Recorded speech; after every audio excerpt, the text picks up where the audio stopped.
Assalamualaikum warahmatullahi wabarakatuh. Perkenalkan nama saya Nadia Putri Salsabila. Saya di sini akan menjawab forum dari sesi 12 yaitu yang Capital Structure Decision and its Financial Impact.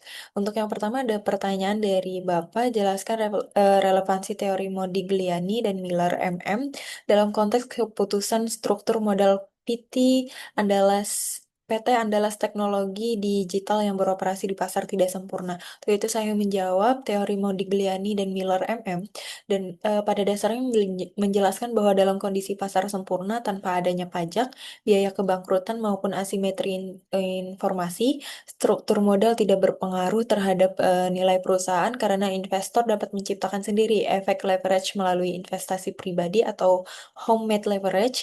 Namun dalam praktiknya seperti pada PT Andalas Teknologi Digital yang beroperasi di pasar nyata yang tidak sempurna. Faktor-faktor seperti pajak, risiko kebangkrutan, dan ketidakseimbangan informasi justru membuat struktur modal menjadi hal yang penting.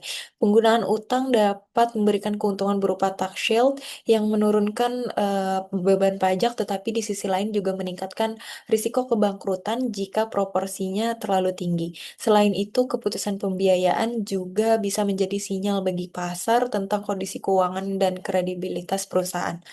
Untuk yang kedua ada analisis keuntungan dan risiko penggunaan financial leverage terhadap kinerja keuangan perusahaan. Saya menjawab mungkin penggunaan financial leverage memiliki dua sisi yang saling berkaitan, yaitu keuntungan dan risiko. Dari sisi keuntungan, leverage dapat meningkatkan return on equity atau ROA ketika hasil investasi melebihi bunga pinjaman.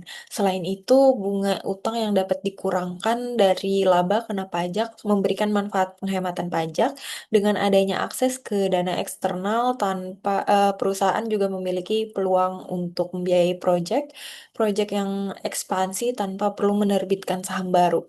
Namun leverage yang berlebihan menimbulkan risiko finansial terutama jika perusahaan tidak mampu memenuhi kewajiban pembayaran utang.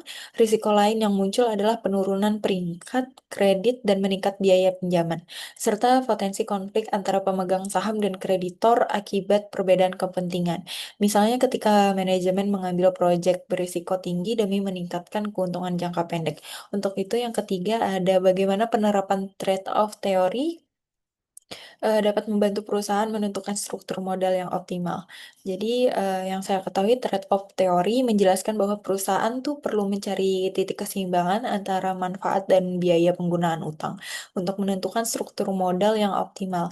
Bagi PT Andalas Teknologi Digital, teori ini dapat diterapkan dengan cara menghitung seberapa besar manfaat pajak yang diperoleh dari utang dibandingkan dengan potensi biaya kebangkrutan dan risiko keuangan yang mungkin timbul.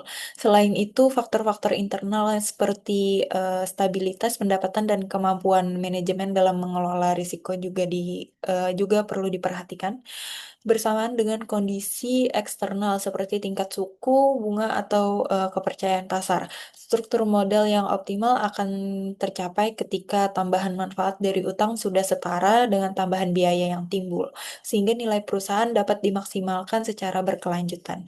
Sekian, terima kasih.